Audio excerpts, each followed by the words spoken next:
Hello అండి, welcome to తులా creations. First time మన ఛానల్ చూస్తుంటే సబ్స్క్రైబ్ చేసుకోవడం మర్చిపోవద్దు. వీడియోలోకి వెళ్ళినట్టయితే శైలేంద్ర దేవయాని ఇద్దరు మాట్లాడుకుంటూ ఉంటారు కదా. అప్పుడే శైలేంద్ర, మనం చేసేది చెడు కోసం ప్రయత్నం కాబట్టి నేను కోరుకునేది దక్కట్లేదేమో, ఆ ఎండి సీట్లో కూర్చోవాలని ఎన్నో ప్రయత్నాలు చేసినా కూడా ఇప్పటికీ ఇన్ని సంవత్సరాలు గడిచినా కనీసం ఆ చైర్ని టచ్ కూడా చేయలేకపోతున్నాను. ఇక నా వల్ల కాదు మమ్మీ, నేను ఈ ప్రయత్నం చెయ్యలేను, అసలు నాకు కాలేజీకి కూడా వెళ్ళాలని లేదు అని అంటే, నువ్వు అలా అనకూడదు శైలేంద్ర. రాక్షసులు సైతం తను కోరుకున్నది సాధించడం కోసం వందల సంవత్సరాలు తపస్సులు చేశారు. అలాగే నువ్వు కూడా నీ ప్రయత్నాన్ని ఎప్పుడూ వదలకూడదు. ప్రయత్నంలో లోపం ఎప్పుడూ ఉండకూడదు శైలేంద్ర. నా మాట విను. నువ్వు ముందు కాలేజ్కి వెళ్ళు. నువ్వు రోజు కాలేజ్కి వెళ్తేనే కదా అక్కడ ఏదో ఒక నీకు అనుకూలమైన సిచ్యువేషన్ క్రియేట్ చేసుకోవడానికి కుదురుతుంది. వెళ్ళనంటే ఎలా? వెళ్ళు అని చెప్పి ఇక బలవంతంగా శైలేంద్రని కాలేజ్కి పంపిస్తుంది దేవయాని. ఇదిలా ఉండగా వసుధార, మహేంద్ర, అనుపమ ముగ్గురు కాలేజ్కి వచ్చేస్తారు. ఇంతలోనే ఏంజెల్ కూడా కాలేజ్కి వస్తుంది. అప్పుడే అనుపమ కారు దిగ్గానే వెంటనే ఏంజెల్ తన దగ్గరకు వచ్చి, అసలు ఏంటత్తయ్య నువ్వు ఈ మధ్య ఎందుకు ఇలా చేస్తున్నావు అని అడిగితే, నేనేం చేశాను ఏంజెల్ అని అడుగుతుంది అనుపమ. వసుధార, మహేంద్ర ఇద్దరు కూడా ఈ మాటలన్నీ వింటూనే ఉంటారు. అప్పుడే ఏంజెల్, కలవాలి మాట్లాడాలి అని ఓ ప్లేస్ ఫిక్స్ చేసావు, మరి నువ్వు వస్తావని నేను అక్కడ ఎదురు చూస్తుంటే సడన్ గా ఫోన్ చేసి రానని చెప్తావేంటి అని అడిగితే స్టన్ అయిపోతుంది అనుపమ. ఇప్పుడు వీళ్ళిద్దరు ముందు ఇంత డిస్కషన్ అవసరమా అని అనుకుంటూ, అదే ఏంజెల్ చెప్పాను కదా నీకు అప్పుడే కాలేజ్లో వర్క్ ఉందని అని అంటే, అప్పుడే వస్తారా, మేడం కాలేజ్లో అంత ఇంపార్టెంట్ వర్క్ ఏముంది, ఏంజెల్ని కలిసి వచ్చిన తర్వాత కూడా చేయొచ్చు కదా అని అంటే, అప్పుడే ఎలా తప్పించుకోవాలో తెలియక, వసుధారా ఒక ఇంపార్టెంట్ మెయిల్ మినిస్టర్ గారికి పంపించాలి, నాకు ఏంజెల్ ఫోన్ చేయడానికి ముందే మినిస్టర్ గారు ఆఫీస్ నుంచి ఫోన్ వచ్చింది, అందుకే తన్ని కలవనని చెప్పాను, అంతకు మించి ఏం లేదు అని చెప్పి ఇక లోపలికి వెళ్ళిపోతుంది అనుపమ. అప్పుడే ఏంజెల్, ఏంటో మా అత్తయ్య అసలు నాకేం అర్థమే కావట్లేదు ఈ మధ్య అని అంటే, అప్పుడే వస్తారా, వర్క్ ఉందని చెప్పారు కదా ఏంజెల్, పోనీలే తర్వాత మాట్లాడుకోవచ్చు, అది సరే మనుగారు ఇంకా రాలేదా అని అడిగితే, రాలేదు వస్తారా, తనకి ఏదో వర్క్ ఉందని చెప్పారు అని అంటే, నువ్వు కాల్ చేసావా అని అడుగుతుంది. కాల్ చేయడం కాదు, నేను మా అత్తయ్య కోసం వెయిట్ చేస్తుంటే మనుగారు అలా దారిలో వెళ్తూ కనిపించారు, తో మాట్లాడుతుంటేనే అత్తయ్య కాల్ చేసి రానని చెప్పింది అని అంటే, అప్పుడే వసుధార డౌట్ గా, మనుగారు నీతో ఉన్నారని అనుపమ మేడంకి చెప్పావా అని అంటే, చెప్పాను అని అంటుంది. అప్పుడే వసు తన మనసులో, అందుకే మేడం రానని ఉంటారు, అనుపమ మేడం మనుల మధ్య ఏమీ లేకపోతే అసలు మేడం అలా చేయాల్సిన అవసరం ఏముంది అని అనుకుంటూ, సరేలే ఏంజెల్ పద అని చెప్పి ఇక కాలేజ్ లోపలికి వెళ్ళిపోతారు. కాసేపటి తర్వాత మను కూడా కాలేజ్కి రాగానే మిషన్ ఎడ్యుకేషన్ వర్క్ మీద మను, వసు ఇద్దరు కూడా బయటికి బయలుదేరతారు. ఇక కారులో వెళ్తూ వసుధార ఆలోచిస్తూ ఉంటుంది.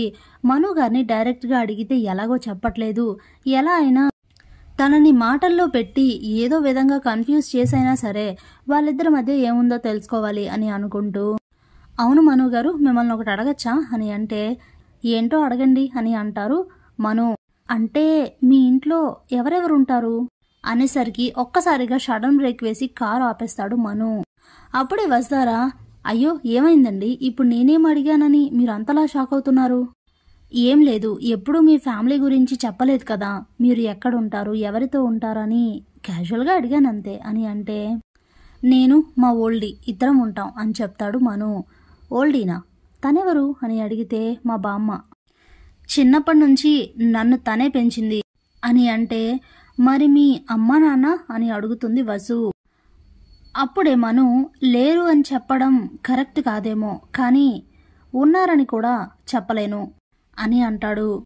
షాక్ అయి సైలెంట్గా ఉండిపోతుంది వస్తారా. ఇక కాసేపటికి, అవునా మరి మీ బామ్మగారిని నాకెప్పుడూ పరిచయం చేయలేదే అని అడిగితే, అప్పుడే మను తన మనసులో, ఓల్డీని వసుగారికి పరిచయం చేస్తే తప్పేముంది అని అనుకొని, ఎప్పుడూ పరిచయం చేయకపోతేనే ఇప్పుడే పరిచయం చేస్తాను, ఈ పక్కనే మా ఇల్లు, 10 నిమిషాలు వెళ్ళొద్దామా అని అంటే, సరే మను గారు అని అంటుంది వసు. ఇక మను వసుని ఇంద్రాదేవి దగ్గరకు తీసుకొని వస్తాడు.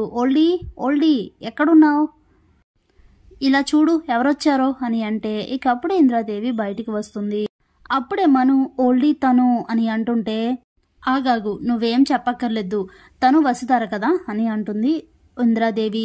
షాక్ అయ్యి అలా చూస్తూ ఉండిపోతారు ఇద్దరు. నీకెలా తెలుసు ఓళ్ళి అని అడిగితే, నీకు బాగా తెలిసిన అమ్మాయిలు ఇద్దరు, ఒకటి ఏంజల్, 2 వసుధార. ఏంజల్కి ఇంకా పెళ్ళవలేదని చెప్పావు కాబట్టి ఇలా చక్కగా పాపిట్లో సింధూరంతో సహా ఉంది అంటే తను వసుధారే కదా. అలా అన్నమాట అని అంటే, కరెక్ట్గా చెప్పారు మేడం, నా పేరు వసుధారనే అని చెప్పి ఇక ఇంద్రాదేవి దగ్గర వసు ఆశీర్వాదం తీసుకుంటుంది. ఇక ముగ్గురు కూర్చొని మాట్లాడుకుంటూ ఉంటారు. అప్పుడే మీ ఇల్లు చాలా బాగుంది మేడం అని వసు అంటే, ఇల్లంతా చూదుగాని రామ్మ అని చెప్పి ఇంద్రాదేవి వసుని తీసుకువచ్చి ఇల్లంతా చూపిస్తూ ఉంటుంది. ఇక కాసేపటి తర్వాత మను వసు ఇద్దరు కూడా బయలుదేరి వెళ్ళిపోతారు. మిషన్ ఎడ్యుకేషన్ వర్క్ చూసుకున్న తర్వాత వసు ఇంటికైతే వచ్చేస్తుంది. ఇంతలో రాత్రి అవుతుంది. తన బెడ్రూమ్ లో కూర్చొని జరిగింది గుర్తు చేసుకుని ఆలోచిస్తూ ఉంటుంది వసుధార. మను వాళ్ళ ఇల్లు చూస్తున్నప్పుడు ఇంద్రాదేవి గదిలో అనుపమ ఫోటో చూస్తుంది వసు. అది చూడగానే మైండ్ బ్లాక్ అయిపోయి అలా ఆలోచిస్తూ ఉంటుంది. ఆ విషయాన్ని గుర్తు చేసుకుని వీళ్ళిద్దరి మధ్య ఏ సంబంధం లేకపోతే ఆ మేడం గారి గదిలో అనుపమ మేడం ఫోటో ఎందుకుంది? ఈ పరిస్థితి అంతా చూస్తుంటే నాకు ఉన్న అనుమానం మరింత బలపడుతోంది అని అనుకుంటూ ఎలా అయినా ఇంద్రాదేవి గారికి దగ్గర అయ్యి వాళ్ళిద్దరి మధ్య ఏముందో తెలుసుకోవాలి అనుకుంటూ ఉంటుంది వసుధార. ఇక రోజులు గడిచే కొద్దీ వసు ఇంద్రాదేవికి దగ్గరవుతుంది. ఇక ఓ రోజు మను ఇంట్లో లేని టైంలో వసు అయితే ఇంద్రాదేవి దగ్గరికి వెళ్తుంది. తనని మాటల్లో పెట్టి మను పెళ్లి గురించి, పేరెంట్స్ గురించి అడుగుతుంది. ఇక పేరెంట్స్ గురించి అడిగేసరికి ఒక్కసారిగా ఇంద్రాదేవి చాలా బాధపడుతూ ఉంటుంది. అదేంటి మేడం, ఎందుకు అంత బాధపడుతున్నారు? మను గారిని అడిగితే ఉన్నారని చెప్పలేరు, లేరని చెప్పలేను అని అన్నారు. మరి మీరేమో ఇలా బాధపడుతున్నారు అంటే అనేసరికి ఇంద్రాదేవి అలా ఆలోచిస్తూ ఉంటుంది. అప్పుడే వసుధార, మేడం నేనేదో క్యాజువల్గా అడిగాను, మీరు చెప్పకూడదనుకుంటే చెప్పొద్దు అని అంటే, అలా ఏం లేదమ్మా, ఎప్పటి నుండో నా మనసులో దాచుకుంటున్న భారం ఇది. ఇంత బాధని గుండెల్లో మోస్తున్నాను. ఓ తల్లి కొడుకుల్ని ఎలా కలపాలో తెలియక ఎప్పటి నుండో మదన పడుతున్నాను. ఇద్దరే, ఎవరి మాట ఎవ్వరు వినరు. కానీ మనసులో ఒకరిపై ఒకరికి ఎంతో ప్రేమ ఉంటుంది. కనీసం నీకు జరిగింది చెప్తేనైనా నువ్వైనా ఏదైనా సలహా ఇస్తావేమో చూడాలి అని ఇంద్రాదేవి అంటే, అప్పుడే వసు, అసలేం జరిగిందో తెలిస్తే నేను చేయాల్సింది నేను చేస్తాను మేడం. మను గారి తల్లి ఎవరు? ఎందుకు మను గారు వాళ్ళ అమ్మగారు నాన్నగారులతో కలిసి లేరు అని అడిగితే, మను తండ్రి విషయం పక్కన పెడితే తల్లి అయితే అనుపమ, మీ కాలేజీలో ఉంది కదా మహేంద్ర ఫ్రెండ్, తనే మను తల్లి అనేసరికి మైండ్ బ్లాక్ అయిపోతుంది వసుధారకి. ఏం చెప్తున్నారు మేడం, అనుపమ మేడంకి పెళ్లి కాలేదన్నారు అని అంటే, అవునమ్మా పెళ్లి కాలేదు, కానీ అనుకోని పరిస్థితుల్లో తల్లి అయింది.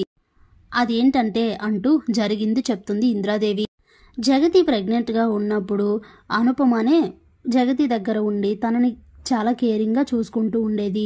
మహేంద్ర ఒకరోజు డ్రింక్ చేసి ఇంటికి వస్తాడు. జగతి అనుకొని అనుపమతో కలుస్తాడు మహేంద్ర. అప్పటికే అనుపమకి మహేంద్ర అంటే చాలా ఇష్టం కాబట్టి తను కూడా ఏమీ రిజెక్ట్ చేయలేకపోతుంది మహేంద్రని. ఇక అనుకోని మత్తులో వాళ్ళిద్దరూ అయితే ఒక్కటవుతారు. కానీ ఆ విషయం మహేంద్రకైతే ఎప్పటికీ తెలియదు. అందుకే అనుపమ జగతికి డెలివరీ అయ్యి రిషి పుట్టగానే వీళ్ళందరికీ దూరంగా వెళ్ళిపోయింది అని చెప్తుంది ఇంద్రాదేవి. ఆ మాటలు వినగానే ఒక్కసారిగా తేరుకోలేని షాక్లో పడిపోతుంది వసుధార. ఏంటి, మనుగారి తండ్రి మహేంద్ర మామయ్య అనుకుని చాలా బాధపడుతూ ఉంటుంది వసుధార. ఇక అనుపమ డెలివరీ అయ్యి మగబిడ్డకి జన్మనిచ్చింది. అందుకే తన బిడ్డకి మహేంద్ర అనుపమ పేర్ల మీదుగా మను అని పేరు పెట్టింది. తనని ఎంతో ప్రేమగా చూసుకుంటూ తనలోనే మహేంద్రని చూసుకుంటూ తనని ప్రేమగా పెంచి పెద్ద చేసింది అనుపమ. ఇక మనుకి అన్నీ తెలుసుకునే వయసు వచ్చిన తర్వాత నుంచి మా నాన్న ఎక్కడా అని అనుపమని ప్రశ్నిస్తూ వచ్చాడు. కానీ తను నోరు జారి కూడా తన తండ్రి చాడ గురించి చెప్పలేదు. ఆ కోపంతోనే అనుపమని వదిలి నా దగ్గరికి వచ్చేశాడు మను. ఇప్పటికీ మను తండ్రి ఎవరనేది తెలియక తన ప్రశ్నలు మాత్రం ప్రశ్నలుగానే మిగిలిపోయాయమ్మా అంటూ జరిగింది చెప్తుంది ఇంద్రాదేవి. మైండ్ బ్లాక్ అయిపోయి అలా షాక్లో ఉండిపోతుంది వసుధార. Thanks for watching.